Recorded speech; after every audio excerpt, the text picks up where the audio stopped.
Just about 6:45, your headlines in your Smart Start at sunrise this Monday. RPD is still investigating a murder from the weekend. This happened around midnight Sunday. A man in his 30s was shot near Webster Ave and died from his injuries. Police believe the man was walking along the street when he was shot multiple times. Major Crimes investigating this.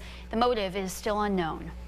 A man is recovering in the hospital after crashing into a pole following a potential overdose. This just after 6 o'clock last night on East Main Street in Rochester. Police say they believe the driver rear-ended another car before striking the pole due to a fentanyl overdose. The 38-year-old driver was taken to the hospital and is expected to survive. The driver of the other vehicle was not injured. Police say charges are pending. In Henrietta, deputies are investigating multiple car break-ins that happened all in a couple hours yesterday afternoon. Property and belongings were stolen from the cars between 12:30 and 2:30 Sunday. Deputies are encouraging everyone to not leave personal items, any money out in your car when you park in public. If you have any leads that can help with these break-ins, please call 911. In another case this morning, Rochester police are trying to locate a group of teens wanted for vandalizing a McDonald's. This was Sunday before they left the scene. Jatira Marsh joining us live now again for us at the Culver Road location where this happened. Joining us now with the latest details. Jatira, what can you tell us? Brennan, Natalie, calls came in yesterday around 5 o'clock. About 10 kids between 12 to 14 were at the McDonald's on Culver Road next to the East High School and began breaking windows and the front door of the establishment. Now, none of the employees or customers were reported to be injured, but the glass door and one of the windows facing the parking lot was left severely damaged with cracks and holes in them. Witnesses told us the group was in a dispute with an employee outside as things escalated before fleeing the scene on bikes. It's unknown at this time what objects the kids used to cause the damage. Nothing was reported stolen, but Rochester police released a statement saying officers are working with staff and witnesses to gather video and identify those involved. Anyone with information is asked to call 911. The reason for this crime is unknown. Again, no arrests have yet to be made. Live in Rochester, Jatira Marsh, News 8. Brennan, Natalie, back to you. All right, Jatira, thank you for that update. Now, over the weekend, local organization Pittsford Community held its second Drag Story Hour event. This time, this was held at the Pittsford Community Center. It was a large turnout for that event with protesters gathering outside, standing there as families and kids were going inside. This comes after last Sunday's first organized Drag Story Hour switched locations to another store. That was after town leaders initially told the group they would have to pay up thousands of dollars extra for security. Supporters say the program's purpose is simple: to spread and welcome love for all. For the kids, it's important to show them that there is love in the world, and that the parents are supported in their decisions as well. Why do they want to do this for children? They should be doing, they can do it for adults. It's an adult event. Why do they want to do this for children? At that event, group members read featured children's books, and after the readings, children were able to take part in arts and crafts. Over in Brighton, a neighborhood shaken late last week after 6 people were bitten by a fox in the middle of the day Friday, in some cases right outside their homes. This happening on Hollyvale Drive in Brighton, an area homeowners say is not uncommon to seeing foxes. Police say no one who was bitten was seriously hurt. At this time, it is unknown if the attacks were done by the same fox or if it was rabid. Police urge anyone who might have been involved to contact the Monroe County Health Department as soon as they can. A day of service in memory of someone who gave back so much to this community.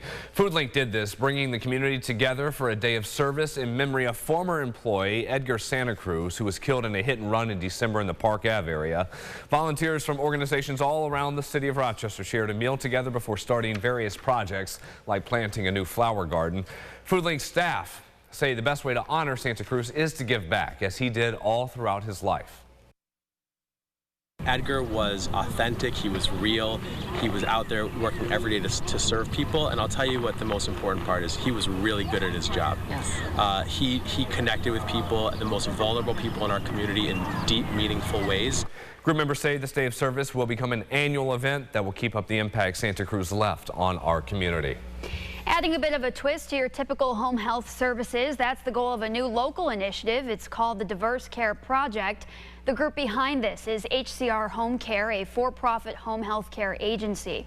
Organizers say their goal is to bridge a gap in care. The project partners with mostly black churches, offering resources to members, particularly those 65 and up. They specialize in nursing home help and rehab services, something local partners say remains greatly needed.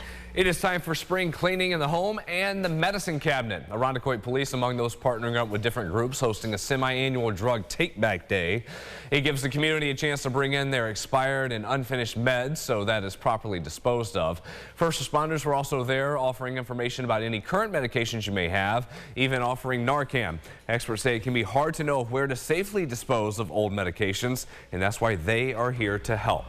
Some more headlines we're following: a daring military mission to rescue nearly 100 U.S. diplomats, that personnel and their families from Sudan's capital. That was carried out by U.S. Special Forces over the weekend. 2 top generals and their soldiers are battling for control of the North African country. The violence has paralyzed the nation's airports, claiming more than 400 lives. Thousands of Americans, many of them dual citizens, remain caught in the crossfire. It's expected that President Joe Biden will announce his re-election campaign at some point this week, and a rematch could be next. Polls are showing former President Donald Trump currently leading the likely presidential field on the Republican side. That is despite a new survey showing 38% of adults feel exhaustion over the idea. 10 minutes to go until the top of the hour. How about a check-in on that forecast with our meteorologist, James Gilbert? We're struggling this morning, hanging out in the 30s. Yeah, jacket worthy certainly to start off this Monday as we head off to work and school. Cloudy, cool. Do see rain showers working their way in as we get later this afternoon. Highs ranging from the upper 40s to just around 50 degrees for some spots. Finger Lakes likely staying in the upper 40s. Best chance for rain there sometime between about noon and or 6 or 7 p.m. We'll take a look at the 8-day forecast at the end of the show. Brendan, Natalie? All right, thank you, James. Sunrise traffic updates on the crashes this morning. Still that one in Northeast Rochester, Delamain Drive at Carter Street. Another one also on the northeast side of the city, Ackerman Street at Webster Avenue. We'll have another check of your morning drive at about 7:25 during CBS Mornings. Villa of Hope holding its annual Portraits of Hope Gala this weekend. The event raises money for the organization's behavioral health program and clinic. More than 400 guests attended Saturday's event, featuring a silent auction and much more. Organizers say the program has served nearly 1,000 people in the Rochester area. That's just in the past year alone. It's really important to us. You know, we understand how difficult it is for folks when they run into mental health issues, when they run into addiction issues, how difficult it is to get out of that. The stigma is still there. The difficulties for people to access services are still there. So for us, it's really important. Organizers expected to raise around $350,000 at the gala. If you or someone you know is interested in getting involved with one of their programs, we do have more information over at rochesterfirst.com. And News 8's Adam Chodak was the event MC. He is busy to start the week. Tonight he's sitting down with New York Times bestselling author Susan Orland for a one-on-one conversation. Event organizers say the two will delve into Susan's exploration of American stories, which has earned her with a, quote, reputation as one of America's most distinctive journalistic voices. That talk followed by an audience Q&A and a book signing. All of that from 7 to 8:30 at the Pittsford Sutherland High Auditorium. Pre-registration is required. Fans of Dungeons and Dragons, they met up at Strong Museum's Play Lab over the weekend. Experts from Just Games over in Penfield guiding participants through the process of painting the small figurines on Saturday, which helps bring the game to life in a different way. The workshop included a miniature they could take home and all the supplies needed to create it. Bus stop forecast, sunrise was at 6:15, but you cannot see much sun out there. It is cloudy, a little chilly out there. We'll just get to the upper 40s to near 50. Let's spend a bit of time here on the 8-day forecast. We do have showers for the next several days, but I don't expect any downpours or any washouts here. Today, it's the afternoon, and we'll just go generally blanket showers. Tomorrow, more isolated, but we could deal with a downpour here and there. We do just get into the lower 50s and then staying in the 50s. Wednesday, another chance for rain there. I like Thursday because it's the best chance we just have clear skies. Number's not going to be very warm, just mid-50s there, but you love the sun, and then we finally get a little bit of a spike in temperature. So kind of just a wait and get through the week type of finish to April. Yeah, a little bit of sun there. And then this time next week, we'll be in May. How about that? That's right. Incredible. Yeah. And even the first couple days of May could be cooler. Flying by. All right, thank you, James. CBS Morning's coming your way next. We'll see you back here in half an hour.